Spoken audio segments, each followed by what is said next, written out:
news right now. Doors now.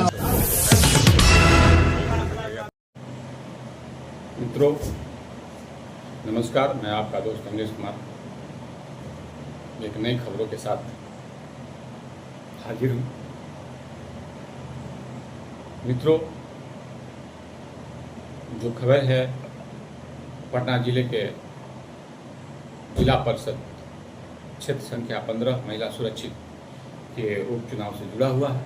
मैं इसके बारे में आपसे कुछ आग्रह करूंगा, आपको जागरूक करूंगा, विस्तार पूर्वक खबर पे जाऊंगा, क्योंकि कल इस का मतदान का तिथि है। उसके बारे में मैं मित्रों व्यापक रूप से चर्चा करूंगा। इससे पहले मैं पूरी खबरों पे जाने से पहले आपसे विनम्र आग्रह करता हूं कि मेरी यूट्यूब चैनल और फेसबुक पेज को लाइक, कमेंट, शेयर ना करें। साथ ही मेरे यूट्यूब चैनल न्यूज रिपोर्टिंग को सब्सक्राइब करें और बेल आइकन दबाकर नोटिफिकेशन जिससे आपको मिलता रहे ना भूलें दबाना। तो मित्रों, अब खबरों पे विस्तार पूर्वक जाते हैं। जैसा कि मैंने चर्चा मित्रों कर दिया है, पूरे बिहार में त्रिस्तरीय उपचुनाव हो रहे हैं। इसके तहत पटना जिले में भी पटना जिले के पालीगंज अनुमंडल क्षेत्र के क्षेत्र संख्या 15 महिला सुरक्षित सीट का उपचुनाव होने जा रहा है, जो कि यह सीट सुरक्षित सीट है, महिला सुरक्षित है, बेहद महत्वपूर्ण है। थोड़ा मैं पीछे जाना चाहूँगा कि आखिर यहाँ पे उपचुनाव क्यों हो रहे हैं। मित्रों, जैसा कि आप जानते हैं, पिछली चुनाव नहीं, इसी अवधि का चुनाव में स्थानीय नेत्री, जदयू नेत्री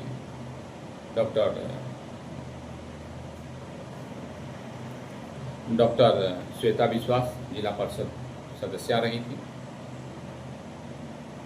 जैसा कि आप ये भी जानते हैं कि पिछले जो राजद और एनडीए की गठबंधन हुई थी, कि सरकार बनी थी, उसमें उन्हें राज्य सरकार द्वारा महिला आयोग का सदस्य बनाया गया था। इसके वजह से 2 पद एक आदमी नहीं रख सकता। लाभ के पद होने की वजह से ये जिला परिषद सेक्शन में त्याग पद देना पड़ा था, जिसकी वजह से सीटें खाली हुई थी।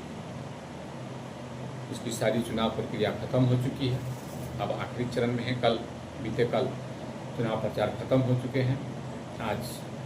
आज का जो दिन है, जो 8 तारीख है, कल 9 तारीख को मतदान होगा। आज चुनाव और पदमत के दृष्टिकोण से जिला प्रशासन के लिए है, क्योंकि सभी बूथों पर मतदान कर्मी जाएंगे, ताकि सुरक्षा कर्मियों की क्या तैनाती होगी। सारी व्यवस्थाएं अनुमंडल प्रशासन और जिला प्रशासन द्वारा किए जा रहे हैं। जैसी कि सूचना है कि पूरी तैयारियां लगभग आखिरी चरण में हैं, सारी तैयारियां लगभग पूरी हो चुकी है। कड़े सुरक्षा बंदोबस्त के बीच में सभी बूथों पर चुनाव कराए जाएंगे। जैसा कि मित्रों जानकारी है, इस क्षेत्र में लगभग 6 पंचायतें आते हैं जिला परिषद क्षेत्र में, जिसमें मसौढ़ा जलपुरा है, महाबलीपुर अकरी पंचायत है, रानीपुर कुरकुरी पंचायत है, कल्याणपुर पैपुरा पंचायत है, सरसी पिपरहा पंचायत है और भेड़िया इंग्लिश पंचायत है।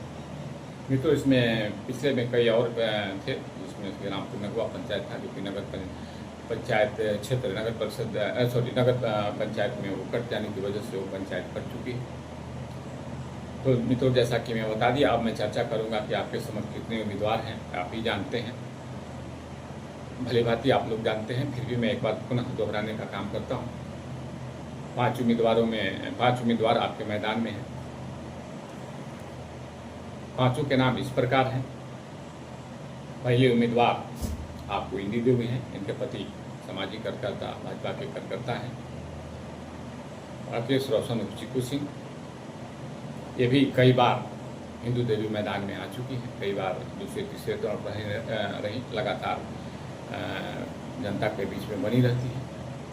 मित्रों, दूसरे उम्मीदवार पर मैं चर्चा करूँगा। ये भी जाना पहचाना नाम उम्मीदवार का तो नहीं है, लेकिन ये परिवार, इनका परिवार जो है इस क्षेत्र से लगातार बना रहा है। इनके ससुर जो कि प्रीति कुमारी उम्मीदवार हैं, इनके ससुर डॉक्टर सह प्रोफेसर शिक्षाविद रहे अशोक यादव जी हैं। तो अशोक यादव जी एक बार चुनाव जीत भी चुके हैं और लगातार 5 से 6 बार से मैदान में हैं। कई बार दूसरे तीसरे पे रहे, तो लगातार वो भी मैदान में रहते हैं, जनता के बीच में बने रहते हैं। युवा उम्मीदवार हैं। तीसरे उम्मीदवार के मैं चर्चा करूंगा, दिव्या गुंजन है, भाजपा की कार्यकर्ता मानी जाती है। ये दूसरी बार चुनाव लड़ रही हैं। ये भी अपनी चुनाव प्रचार में सारी शक्तियाँ झोंक रही हैं। मित्रों, चौथे उम्मीदवार जो कि दूसरे उम्मीदवार को मैंने चर्चा किया था, उनका रेडिया इंग्लिश के अशोक यादव ही रहने वाले हैं। वहीं के ये आरती कुमारी हैं। आरती कुमारी पहली बार चुनाव मैदान में है और इनके पति का नाम अजीत कुमार यादव मंत्री हैं। ये भी युवा हैं। मित्रों, 5वें नाम पे मैं चर्चा करने जाऊंगा। इसी पंचायत के, इसी गांव के रेडिया इंग्लिश के जो कि तीसरे उम्मीदवार हैं। 5 उम्मीदवारों में से सुनीता देवी हैं, पति जोगिंदर यादव हैं, जिनका भी बताया जाता है कि शायद दूसरा चुनाव है। तो मित्रों, ये 5 नामें हैं। 5 नाम को आप भली भांति पाँचों से परिचित रहे हैं। लगातार आपके बीचों में चुनाव प्रचार प्रसार के दौरान सभी ने आपके पास जाने का प्रयास किया है। सबने वादा किया, सबने विकास के वादे किए, सबने अपने विजन बताया। मैं उस पर जाना नहीं चाहता हूं कि किसने क्या बताया। मित्रों, अब क़यामत की रात है। कल मतदान होने वाला है, कल 9 जुलाई को। अब आपके गेंद हाथ में है। अब आपको सोचना है कि सबको आपने देखा, कई उम्मीदवार आपके लगातार पिछले कई चुनावों से बनी हुई हैं। तो ये जाना पहचाना चेहरा है, सब जाना पहचाना है। ये आपके आसपास के ही हैं, आप ही के क्षेत्र के हैं, ये नहीं कोई के बाहर और विदेश के हैं। तो इसलिए मुझे इन लोगों के बारे में व्यक्तिगत मैं टीका टिप्पणी नहीं करना चाहता। हाँ, कुछ ऐसी खबरें आई है जिसमें मैं चर्चा करना चाहता हूँ। मैं किसी का नाम नहीं ले सकता क्योंकि किसी के प्रति ज्यादती होगी, लेकिन कुछ ऐसी खबरें आई हैं कि कुछ उम्मीदवारों द्वारा धन बल का प्रयोग किया गया, साड़ियाँ बांटी गई, पैसे बांटे जा रहे हैं और इसकी प्रशासनिक भी सूचना दी गई है शायद। खैर, ये जो भी हो, ये प्रशासन का काम है। अब आपके समक्ष जितने उम्मीदवार हैं सब लोगों को देखा है। अभी क़यामत की रात है। कुछ लोग रात आखिरी सांस तक प्रचार करते हैं। ऐसे तो प्रचार चुनाव आचार संहिता के अनुसार प्रचार का थम चुका है। अगर आज कोई प्रचार करता है तो ये आचार संहिता का उल्लंघन होता है, उसके ऊपर प्राथमिकी दर्ज भी हो सकती है। अगर प्रशासन के समक्ष कोई शिकायतें जाती हैं तो उसको चुनाव आयोग संज्ञान लेते हुए उसको प्राथमिकी भी दर्ज कर कड़ी कार्रवाई कर सकती है। अगर कहीं से कोई बातें आती हैं तो प्रशासन को भी आप लोग सूचित करें, ये मेरा आग्रह है। तो जैसा कि कुछ खबरें आ रही थी तो इस पर मैंने चर्चा किया है। अब बाकी आपको करना है मित्रों। अब आप सोचिए समझिए, आपके बीच में सारे प्रत्याशी हैं, आपने सबको देखा है। इस चुनाव में भी सबने अपना अपना वादा किया है।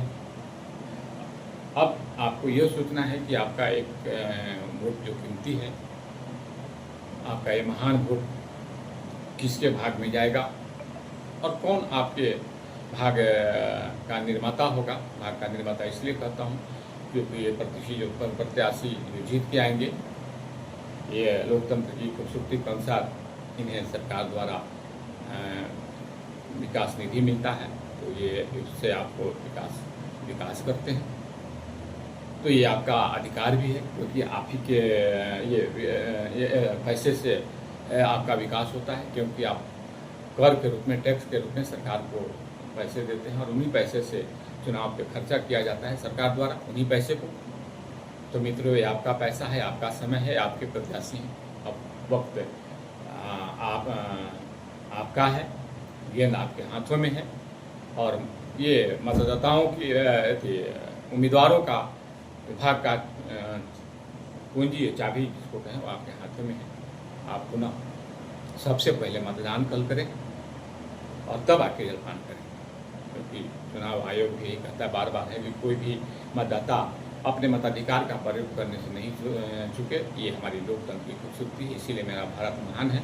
इसी लोकतंत्र की खूबसूरती के चलते पूरे विश्व में भारत की चर्चा होती है कि सबको अपना अपना संवैधानिक अधिकार मिला हुआ है, सबका अपना हक है।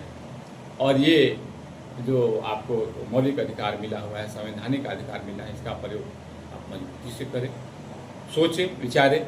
ये आपका क़यामत का आखिरी रात है। मैं पुनः इसी आग्रह के साथ आपसे अलविदा लेता हूँ। मित्रों, कल आपका दिन है। जीत के बाद वो प्रत्याशी का होगा, तो कहीं ऐसा न हो कि आप गलत उम्मीदवार को चुन लें जो आपको फिर पछताना पड़े। मित्रों, इसीलिए मैं बारंबार आग्रह करता हूँ, प्रशासन भी अगर आपको सुरक्षा प्रदान करती है, बूथों पे सारी व्यवस्थाएं होगी, आप निर्भीक होकर मतदान करें, बिना भय के, बिना डर के और बिना कोई लालच के। मित्रों, आप चंद पैसे ले लेकर अपने ईमान को ना बेचें, क्योंकि जब आप चंद पैसों से लेकर वोट करेंगे तो आपका हक नहीं बनता है कि आप उस उम्मीदवार को जिसको आप जिताए हैं उसके पास विकास के लिए जाएं। अगर आप जाते भी हैं तो आपको दुत्कार कर भगाने का काम करेगा, क्योंकि वो जानता है कि पहले तो आप नैतिक रूप से आपका ईमान जो है, हार्ट जो है, मिलाव ही नहीं करेगा कि हम इसके पास जाएं। तो मित्रों, ऐसा काम न करें कि आपके चंद पैसों के चलते आपको शर्मिंदा होना पड़े। आप अपना मतदान निर्भीक होकर करें, गर्व से करें और सीना तान कर करें कि कल जो प्रत्याशी जिसको आपने मतदान किया है वो जीते या कोई भी जीते, तो आप पे कोई उंगलियां नहीं उठाए और आप सीना तान कर आप उससे विकास का हक मांगे। मित्रों, इन्हीं के साथ मैं विदा लेता हूँ। प्रणाम। आपका दिन मंगलमय हो। अलविदा।